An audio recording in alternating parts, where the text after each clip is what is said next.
Hi, I'm Richard with Bear Claw Knife and Shear. If you're cutting everything in the kitchen with this and not this, you need to watch this video.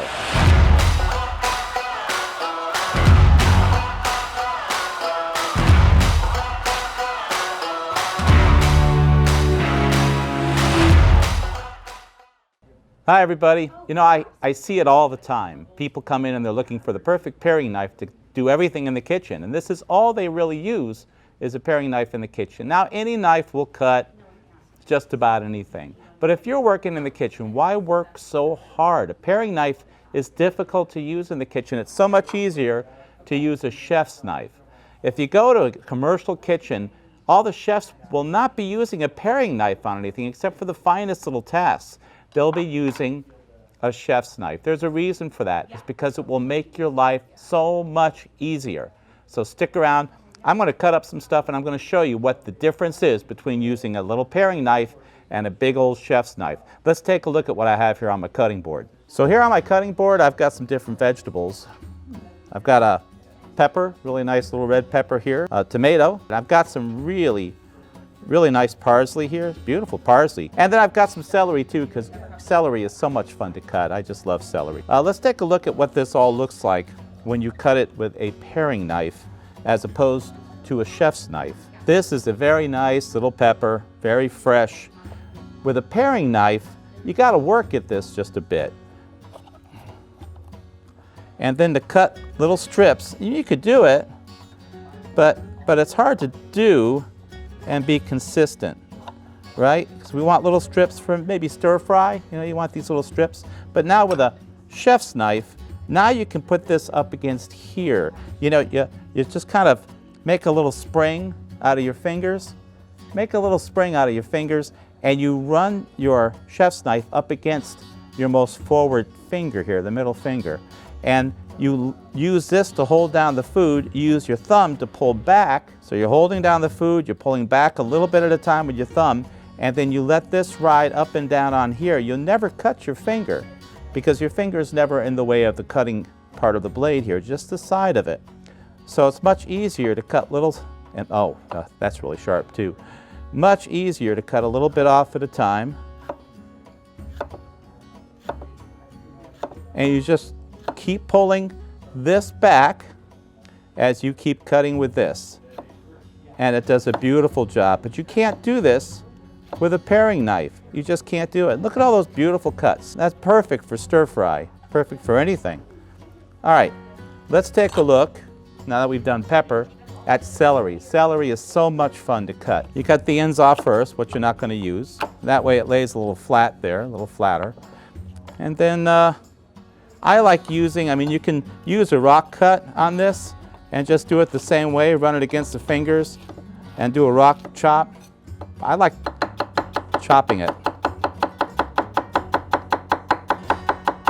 And you can get some really nice, consistent, fine celery chops doing it that way. Now, you have to maintain your edge. You want to go ahead and use a butcher steel on this pretty regularly, and that will keep an edge nice and sharp. You don't have to worry about damaging it. If you're on a good hardwood board, a good in-grain board like this one, you'll be fine. But I love the chop cuts instead of a rocking cut. I never liked cutting like this. I've never been comfortable with this. It's just not one of those things I like. I'd rather do a chop cut, especially on celery.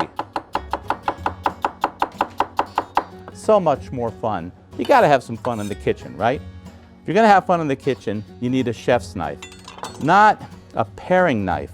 A paring knife is just too hard to use. Goodness, how you folks do this? You're killing yourselves using a paring knife. Chef's knife, so much easier. You just have to practice a little bit, that's all. It's not hard, I promise you. Tomato, same thing with a tomato. Now I've got a flat edge on the tomato here, a nice flat edge. So we're going to lay this flat on the board, right? So it's nice and solid. And then paring knife. Now this is a very sharp paring knife, but this is not nearly as much fun as this. That is so much more fun. You could do tomatoes or anything else with a chef's knife. And the way you hold a chef's knife, if you're a chef especially, you hold it in a pinch grip. You can hold it like this, you know. It's just harder. You have so much more control with a nice pinch grip like so. So just hold it right here, and everything else goes around, and you're basically controlling the whole knife with the pinch grip, just like this. All right, there you go. One last thing I want to show you. We're going to take some of this parsley here. Just take off a bunch of this parsley. Now parsley, things like parsley and basil and all the different, you know, where you've got a huge pile, you could take an entire pile like this of parsley and reduce it down to a little stack about this big. It doesn't take much, but to get it started, it's almost impossible to do with this. I mean, it's impossible to do this with a paring knife. Pull out your 8-inch chef's knife, or 10-inch chef's knife for that matter. Cut off some of the stalks, put those aside. All right, so you take it and reduce it down with this. Do a few cuts. Do a few cuts this way. All right, now if you're going to turn this into a fine chopped or a mince, you just start mincing it down. And this is where your chef's knife really shines. This is where it does really well. Now, my fingers aren't going to get in the way of this edge. It's just not on the edge, it's not near the edge. I'm holding it like this.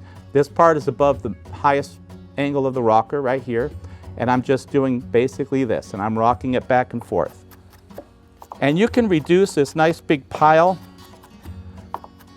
of parsley down to nothing in literally minutes. As you do this, your pile of parsley is going to get smaller and smaller and finer. You can leave it as coarse or as fine as you want, and keep pulling it towards you. Keep pulling it towards you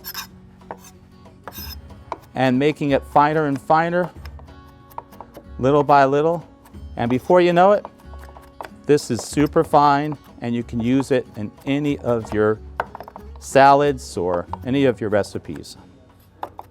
And see how quickly that goes down? You cannot do that with a paring knife. Listen, make your life in the kitchen more fun, make it a lot easier by using a chef's knife. 8-inch chef's knife is a workhorse of the kitchen. Use a chef's knife first, and only use a paring knife when you really need a paring knife for those more delicate chores.